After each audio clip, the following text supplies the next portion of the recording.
Ketika lo kecil lo mencari validasi ya. Oh iya, karena kan emang gak punya teman kan. Tapi sepertinya sekarang udah gak mencari itu sama sekali loh. Karena gue tahu itu gak penting. Nah, tahunya kapan pas lo tahu itu gak penting? Itu pertanyaan menarik lagi.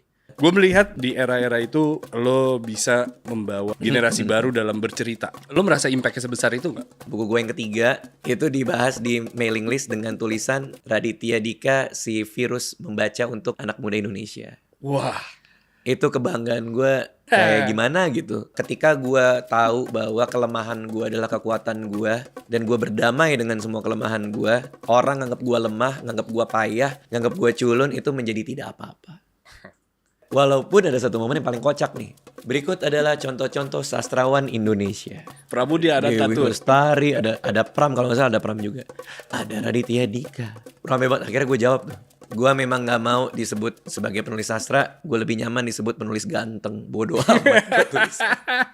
Salah satu hal yang membuat kagum dengan lo selain mungkin seberapa rapihnya, itu mungkin datang dari seberapa rasionalnya seorang Raditya Dika. Where does emotion play? Aduh, nggak ada lagi. Oh ya? Gimana ya? What's your biggest fear? Yes, Lawrence. Kalau gue boleh jujur, dari sekian lama gue sudah menunggu bintang tamu gue yang ini. Gue yakin dia lupa. Tapi di tahun seperti 2019 atau 2020, salah satu tim kita mengontak beliau. Bukan dia yang membalas, tapi orang lain. Dan rate cardnya mahal banget. Ya Allah. Emang ada brandnya waktu itu? Gak ada. Tapi gue tahu, gue tuh selalu sadar dengan bintang tamu gue. Kalau emang rezeki gue untuk berbicara dengan dia, waktunya akan datang. Weh, siap. Dan sepertinya hari ini adalah harinya Raditya Dika. Thank you for making time. Terima kasih udah diundang. 2 disclaimer dulu. Iya. Pertama, suara gue agak serak karena habis main padel teriak-teriak. Oke. Cuman ini gue persembahkan untuk podcast terakhir lo sebelum rehat. Ini suara terakhir gue sebelum gue rehat. Sebelum gue ke dokter hari ini. Terima kasih loh, terima kasih. Disclaimer kedua, ini biar orang tahu juga. Iya. Nggak usah dibayar bro, gue hari ini bro. Gue datang dengan hati gue. Karena kan lo ngundang-ngundang, ngajak gue kan. Iya, betul. Dari Bintang Emon kalau nggak salah. Betul, dari bintang Emon. Iya. Bintang Emon WA gue, tahu ini nggak Ilyas Lawrence nyariin Yes. lu. Ilyas Lawrence. Terus? Nyariin lu. Oh tahu, gue pernah acara bareng, tahu kan, lo inget gak sih kita pernah acara bareng sama Putri Tanjung? Iya, lo jadi hostnya waktu itu, jadi MC gue. Iya? Creative Partner. Oh iya betul. Iya, ingat ya? Iya betul. Iya, oh iya gue tahu pernah acara bareng sama gue. Iya. Mau ngajak lo ke podcastnya gitu.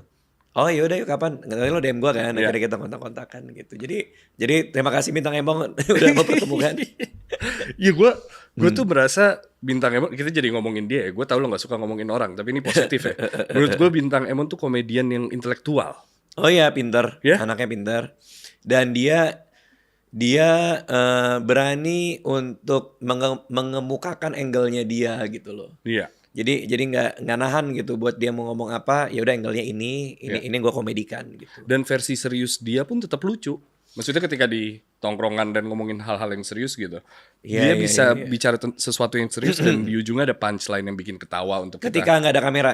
Iya, ketika tidak ada kamera. Iya. Dia orang yang sangat menyenangkan kok. Walaupun kebanyakan stand up comedian aslinya pendiam sih. Itu yang gue lihat sih. Iya. Aslinya jarang banyak ngomong. Kalau ngomong seperlunya gitu sih biasanya. Ya jarang ngomong, tapi sekalinya ngomong suara serak dan habis. Iya, seperti itulah sekarang. Seperti main padel kemarin. Bang Radit, gue tuh mengikuti karir lo pasti cukup lama, seperti banyak orang di luar sana gitu. Dari zaman blog, bahkan buku lo yang Kambing Jantan tuh gue nggak tahu, tapi gue punya edisi pertama yang bukan ada sayapnya. Setahu gue yang ada gambar sayapnya tuh edisi kedua. Yang pertama. Itu yang pertama. Oh iya, sorry, bener. Lo yang punya yang pertama, 2005 terbit. Yang ada betul, kumis dan jenggot gitu. Iya, Gue tuh kalau kita membedah terus kita ngebahas how it all started, gue rasa itu sering dibahas satu. Kedua adalah gue rasa itu akan menjadi obrolan yang sangat panjang untuk durasi yang zaman dulu gitu. Yang gue pertanyakan adalah viral pada saat itu. Iya. Karena gue rasa Kambing Jantan tuh jadi bahan omongan banyak orang pada saat itu kan. Iya, sepertinya. Di saat buku-buku atau bahkan film-film pakai bahasa Inggris. Iya, yang gue bilang di itu. Betul. Iya. Lo berani dengan Kambing Jantan, terus cara penulisannya sangat santai, humoris, dan very very personal gitu ngomongin Anda. Gimana rasanya viral di 2007 berarti 2005 ya? Kata-kata viral itu mungkin belum ada. Tentu belum. Belum ada. Beken. Iya, iya apa ya waktu dulu ya. Gue tuh pertama gini, gue ketika gue ke Gagas Media. Jadi sebenarnya naskah Kambing Jantan itu kan di print dari blog gue. Dan ceritanya gue tuh datang ke toko buku, gue lihat di halaman pertama buku itu penerbit apa alamatnya itu loh. Misalnya buku A, buku Oke. Jomblo Aditya Mulia, di halaman awal penerbitnya Gagas Media, alamatnya di Alamatnya mana? di mana? Gue catetin Pak, ada 10 penerbit yang gue catetin alamatnya untuk mengirimkan naskah blog gue ini, Kambing Jantan ini. Oke. Gue cuti 1 hari, gue masih kerja di Metro TV waktu itu. Gue cuti 1 hari. Gue udah ngurutin dari yang paling jauh. Paling jauh itu kantor Gagas Media. Oke. Habis itu nanti ada Gramedia, ada apa segala macam. Gagas Media tuh Depok setahu gue. Iya, Depok waktu itu masih di Pesona apa Hayangan apa itu. Sekarang udah pindah ke Haji Montong. Gue datang ke sana, gue bawa naskah gue ketemu itu editornya. Gue kasih, terus dia buka ini apa dari blog itu apa, masih belum familiar banget kan. Iya. Dia buka ketawa, 2 lembar ketawa, oke nanti kita kontak, dia bilang gitu. Gue ke mobil gue nyetir sendiri. Karena Depok jauh dari rumah gue, capek Pak. Lu pulang. Gue pulang. Kalau nggak jadi penulis nggak apa-apa. Rumah lu di mana emang? Udah terlalu capek di Senopati. Oh, di Senopati. Oke. Udah terlalu capek gue. Gue semager itu jadi manusia. Jadi gue ke Depok, kesana ngerasa capek, pulang ke Senopati ke rumah gue. Kayaknya nggak usah deh. Kayaknya nggak usah jadi penulis deh. Jadi gue tidur. Lupa gue. Gue lupa gue ngirimin naskah itu. Ngantor lagi sampai suatu hari dia telepon sama Mas Denny, nama editornya itu Mas Denny. Dia bilang diajak ketemu senior editor kita Muammar MK di PS. Naskah Kambing Jantan diterima gue bilang. Iya, tapi harus ngobrol dulu sama senior editor buat gimana kalau diterbitin. Oh ya udah. Gue datang, gue pikir kayak anjir, gue baca buku-bukunya Larung, gue baca cerpen-cerpen pilihan Kompas Gramedia. Iya. Gue suka sastra Rusia, Nabokov segala macam. Gue pecinta buku, pecinta sastra. Iya. Kayaknya pas gue mau ke PS tuh, kayak gue nggak layak deh jadi penulis. Anjir nih buku apa? Gue elo. Iya. Segala macam. Udah gitu nggak diedit segala macam kan? Kan dari blog kan apa adanya? Catatan harian Belajar bodoh. Iya. Gue datang ke PS di Coffee Club waktu itu lantai dasar. Coffee Club yang di pojok dekat ATM, itu dekat sampai WC. detik ini masih ada tuh restoran. Ya. Itu kesayangannya Muammar MK tuh kalau meeting sama orang. Gue datang ke sana, Mas MK pakai ini kaos you can see anjir. Kok pakai you can? Gue juga nggak tahu dia ngapain lagi pakai you can see di PS. Terus ya udah, mungkin emang gue nyentrik lah dalam hati gue kan. Wah Mas MK nih Mas. Gue duduk, penulis sebelah gue dipanggil Mas MK. Kayak masih kurang ini nih. Kayak belum dulu deh. Gitu. Oh ternyata bisa nggak terbit ya. Bisa nggak terima. Kalau udah ditelepon bisa nggak diterima ternyata. Wah anjir gimana nih. Ya udah dalam ini hati banyak maksudnya. Hari itu ada tiga. Oke Terus Mas Kempa bilang Kambing Jantan Raditya Dika gitu. Gue duduk depan dia gitu. Dia baca, lucu dia bilang. Dia tepok meja, terbit dia bilang. Anjir terbit nih buku gue. Terus itu kan jelek banget tulisannya ya. GW lu, gue-nya aja GW. Udah gitu, ya nggak sastra banget lah, nggak pantas banget gitu jadi buku menurut gue. Terus gue bilang, terbit bener Mas MK, terbit. Oh oke, nanti editor saya siapa untuk ngeberesin tata penulisannya? Nggak terbitin aja, terbitin apa? Ini dari blog kan? Iya blog. Kalau kita edit, kita benerin, rasa otentiknya hilang. Gue ngelihat ini gue ketawa karena lu otentik. Kalau gue benerin apa segala macam, rasa itu hilang. Gue nggak mau buku ini rasanya hilang. Kita edit. Bentar Mas. Ini banyak typo. Dengan typo. Ini jatuhnya kayak film GJLS ibu-ibu. Iya kemarin.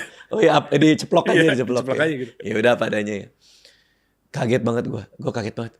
Siapa juga yang mau baca tulisan kayak karena gue pecinta buku-buku bener dalam tanda kutip gitu loh. Iya. Buku gue kayaknya nggak ada bener-bener. Ya udahlah. Oke ditaruh di gue desain sendiri covernya. Gue kan belajar graphic design juga tuh kayak lo tuh. Tapi gue otodidak. Terus gue kirim covernya segala macem. Sempat nggak rame, yang gue ceritain di Solo, sempat nggak rame. Gue tahu tipping pointnya itu ketika, jadi di buku itu gue lupa ada email apa yang gue taruh, kayak gue ninggalin sebuah email atau alamat blog yang terus ke blog ada emailnya, gue lupa. Pokoknya suatu ketika email gue rame. Email gue rame isinya ini buku lucu banget, saya fan, saya apa. Oh, ini banyak yang baca nih. Gua cek ke stok gudang habis terus. Cek pertama berapa deh? Lupa gue. Cek maksudnya duit atau? Duit. Oh, tadi yang konteks cek gudang itu maksudnya gua ngelihat ke gudang. Oh iya ngerti gue. Tapi kalau lo nanya cek pertama 22 juta. Wow, oke. Royalti dibayar per 6 bulan. 10% kan? 10%. Iya. 10% royalti dibayar per 6 bulan. Cek pertama gue tuh 22 jutaan lah ya. Sebagai anak 21 tahun. Nerima duit 22 juta. Gue tuh rasanya kayak orang paling kaya gue. Meskipun background lo udah cukup ya. Kan keluarga gue. Iya. Terus gue langsung hitung sendiri kan. Ini gue kalau taruh deposito misal 5%, berarti mungkin sekitar sejuta. Nah, gue sekitar sejuta berapa? Nah, gue tuh saking hebohnya gue, padahal gue anak finance juga, gue ngerasa kayak gue bisa dapat sejuta tiap bulan. Padahal deposito kan per tahun ya. Per tahun. Gue ngitungnya per bulan. Jadi udah ngebayangin gue kaya raya aja gue. 5% sebulan, padahal kan kalau lo cairin berkurang nanti malah. Denda, apa kan? itu? Ya kalau lo ngambil duluan. Iya, tapi kan lebih kayak gue ngitungnya bukan 5% ke depannya setahun. maksudnya, iya. Bukan 5% setahun, yang gue hitung itu bunganya 5% sebulan. 5% itu sampai gue artikan itu. Oke. Saking gue ngerasa gue akan kaya raya banget gitu gara-gara nulis buku ini. Nah, menjawab pertanyaan lo, momen viral pertama gue, yang gue ngerasa viral ya, waktu walaupun kata-kata itu belum ada, adalah ketika gue udah kesulitan membalas email itu. Oh, lo membalas berarti. Dulunya gue balas semua email yang masuk, gue balas. Gue bilang makasih, salam kenal. Orang-orang yang emailnya gue balas sampai hari ini masih ada yang jadi teman gue. Oh ya. Orang pertama Bena Kribo contohnya. Oh, Bena tuh dari email. Bena dari email. Sempat jualan buku gue juga di sekolah dia. Karena penulis dapat diskon 35% kan. Keren. Jadi marginnya gue kasih ke dia, jualanlah buku gue. Iya. Masih SMA dia waktu itu. Jadi banyak yang gue kenal yang gara-gara email pertama itu jadi teman sampai sekarang, banyak banget. Lo tuh sangat terbuka loh di buku itu. Maksudnya percintaan. Ya namanya juga blog kan. Iya, dan ya keluarga gitu. Iya. Ada rasa penyesalan? Enggak sih, karena itu kan penanda momen itu ya. Iya. Apa yang ditulis di situ adalah Raditya Dika umur 21 tahun dengan apapun yang mau dia ceritain pada saat itu. Jadi enggak sih, apa yang gue tulis adalah penanda zaman itu aja. Reaksi orang-orang terdekat pada saat itu? Ya pada senang sih, pada ketawa, pada suka. Kayak adik-adik gue kan sering gue bahas. Iya, betul. Tapi mereka semua ahli waris gue dari buku-buku itu. Oh iya? Iya. Sampai sekarang? Sampai sekarang. Oh wow. Jadi gue pernah cerita ke adik gue kayak, ini buku yang baru ini kamu ya ahli warisnya gitu. Oh iya ya bang gitu. Terus bang aku lagi pengen punya mainan baru. Oh iya. Abang mati kapan? Lu kenapa nanya gue? tapi memang ada klausa itu sih di kontrak. Gue baru tahu juga. Apa tuh, ada ahli waris bahwa ya kalau kita kenapa-napa ya, royaltinya kemana gitu. Nah itu gue masih consider antara istri gue atau anjing gue nanti ada di situ. Gue lagi mikir tuh antara anjing lo punya KTP berarti. Iya jadi gue sih udah bikin ya. Jadi iya. gue melihat mungkin di era-era itu lo bisa membawa apa ya generasi baru dalam bercerita. Iya. Lo merasa impactnya sebesar itu nggak? Gue tuh paling males untuk ngerasa kayak gue berguna atau gue punya andil ya. Kayak nggak tahu gimana, karena gue ngerasa gue ngelakuin itu bukan untuk hal tersebut. Jadi kadang kalau ada orang yang nanya lo ngerasa berguna nggak, punya andil nggak segala macam di stand up kayak di mana, susah banget gue jawab itu gitu, karena ini hasil kerja bareng teman-teman. Tapi kalau pertanyaannya adalah pernah nggak lo ngerasa apa yang lo lakukan ternyata impactnya beda dari apa yang lo bayangin? Ada itu momen itu adalah ketika buku gue yang ketiga, si Radikus Makan Kakus atau apa gitu, gue lupa judulnya. Brontosaurus bukan? Ya apapun itulah, itu dibahas di mailing list dengan tulisan Raditya Dika, si virus membaca untuk anak muda Indonesia.